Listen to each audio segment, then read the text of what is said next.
Para mahasiswa dimanapun saudara berada, kali ini saya ingin melanjutkan proses belajar mengajar kita.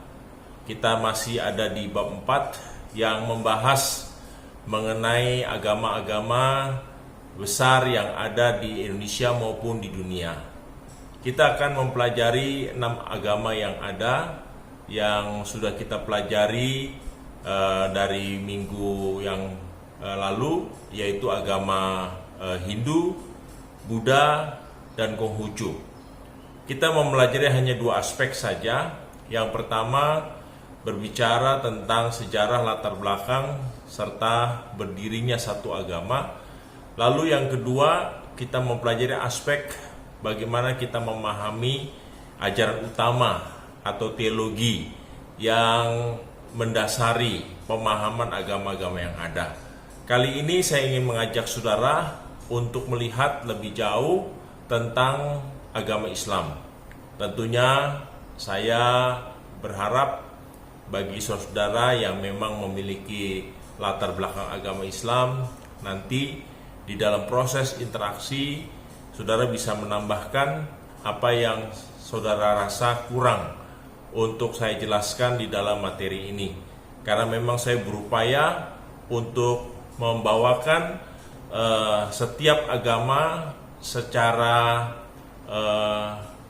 umum. Tentunya ada hal-hal yang khusus yang mungkin bisa saudara sampaikan sehingga akan memperkaya pemahaman kita bersama. Untuk itu saya ingin membawa saudara lebih lanjut untuk membahas tentang agama Islam.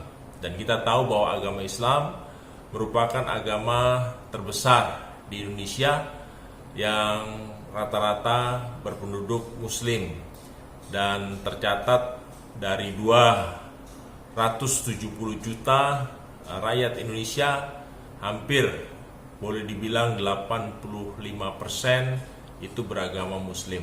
Untuk itu saya berharap bagi para mahasiswa yang nantinya yang berlatar belakang muslim bisa menambahkan hal-hal yang sekiranya belum saya ungkap dengan baik di dalam penjelasan saya. Karena saya berusaha untuk bisa menjabarkan dan menjelaskan secara sederhana hal yang utama dan penting dari setiap ajaran agama yang ada. Untuk itu nanti dalam proses interaksi saudara bisa menambahkan bagi mahasiswa yang berlatar belakang muslim. Baiklah saudara, mari kita akan masuk dalam pembahasan mengenai agama Islam. Agama Islam berasal dari kata salam yang terutama berarti kata damai dan juga berarti menyerahkan diri. Jadi Islam itu berasal dari kata salam yang terutama berarti damai dan juga berarti menyerahkan diri. Keseluruhan pengertian nama ini adalah kedamaian sempurna yang terwujud jika hidup seorang diserahkan kepada Allah, ya. Kedamaian sempurna yang terwujud jika hidup seorang diserahkan kepada Allah. Latar belakang daripada agama Islam, saudara, umumnya orang menganut pandangan bahwa Islam berasal dari Arabia abad ke-6 dan 7 Masehi ketika Muhammad hidup. Namun pada kenyataannya, ya, kalau saudara rasa ini kurang tepat, saudara bisa perbaiki.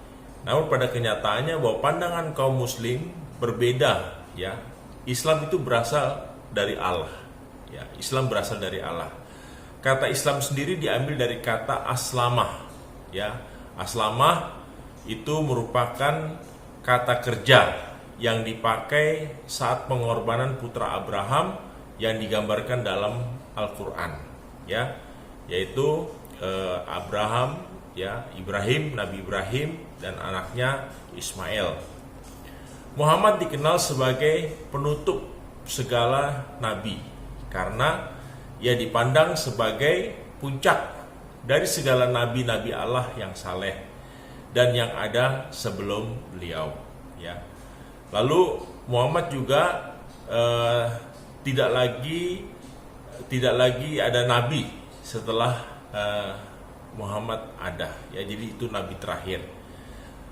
Nabi Muhammad lahir dari lingkungan kabilah terkemuka di kota Mekah, yaitu kabilah Quraisy sekitar tahun 571 Masehi.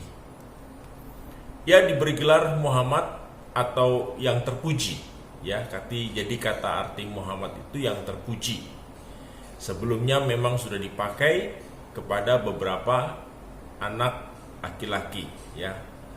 Ayah Nabi Muhammad meninggal beberapa hari sebelum Muhammad lahir, dan ibunya meninggal saat ia berusia 6 tahun. Kakek Nabi Muhammad memeliharanya, namun ia meninggal pula pada saat Muhammad berusia 9 tahun.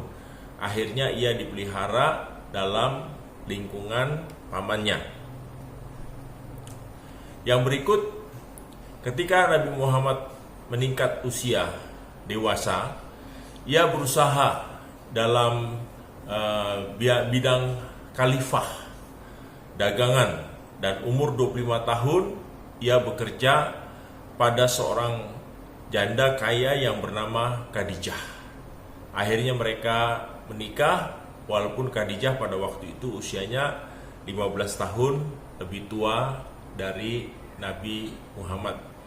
Ini saya dapat dari cerita dalam buku, ya, seperti yang saudara lihat dalam layar saudara, ya. Nah, latar belakang agama Islam dikatakan bahwa di pinggir kota Mekah terdapat Bukit Hira, letak dengan celah dan jurang tanpa tumbuhan yang segar, ya, karena tempatnya itu tandus. Dan tempat itu sering dikunjungi oleh Muhammad di saat ia ingin merasa sendirian untuk dapat merenung. Lalu rahasia baik dan buruk karena tidak padat menerima kekerasan, tahyul, pembunuhan sesama saudara. Hati yang berkecamuk dan sedang mencari-cari Tuhan, ya. Itu. Jadi waktu saat Nabi Muhammad merenung, inilah yang dia lakukan.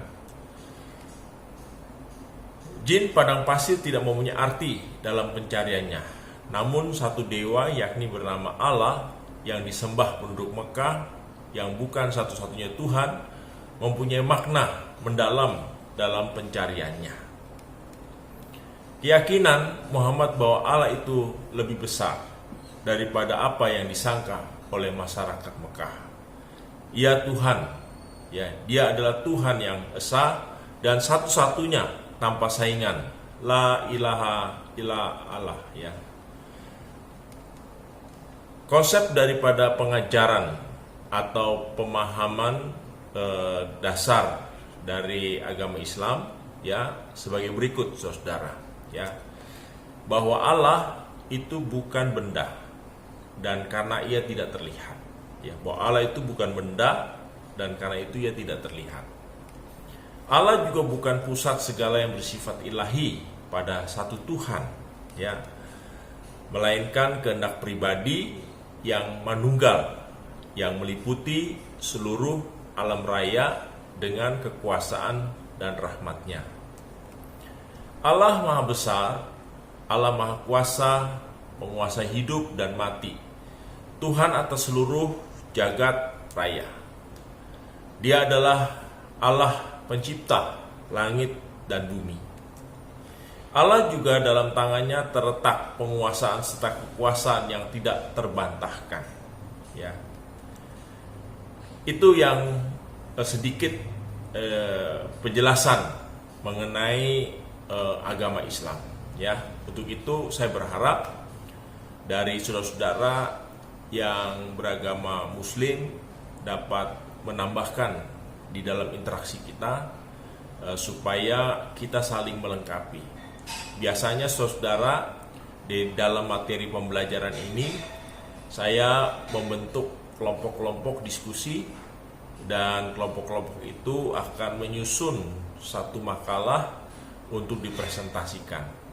Tetapi karena kondisi kita sedang menghadapi pandemi COVID-19, sehingga kita tidak bisa belajar on-site, ya, bertatap muka, melainkan kita harus online. Untuk itu tidak ada kelompok-kelompok diskusi seperti biasanya.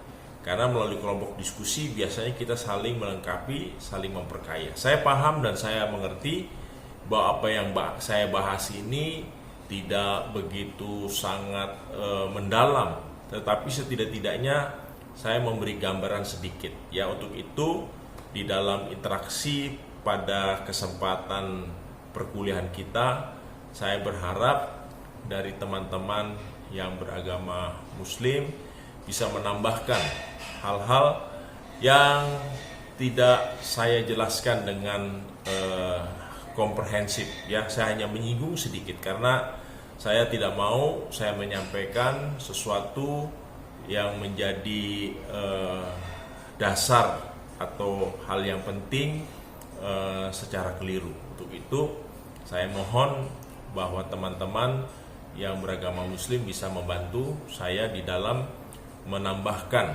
ya materi-materi supaya teman-teman saudara dari agama lain bisa memahami lebih komprehensif dan luas mengenai agama Muslim. Apa yang saya singgung tadi itu masih sangat sangat mendasar ya, tidak terlampau dalam, karena memang tujuan saya ingin sedikit memperlihatkan kepada saudara bagian-bagian ajaran yang utama di dalam kehidupan agama yang saat ini kita percaya dan diakui di Negara Kesatuan Republik Indonesia. Untuk itu kiranya rekan-rekan sekali lagi yang dari Muslim bisa menambahkan, melengkapi penjelasan saya. Demikian saudara, perkuliahan kita pada perkuliahan ke-10 ini saya memberikan 2 materi. Yang pertama yaitu materi agama Konghucu, yang kedua materi tentang agama Islam. Kiranya saudara bisa menambah pemahaman, wawasan mengenai agama-agama yang ada di Indonesia. Terima kasih.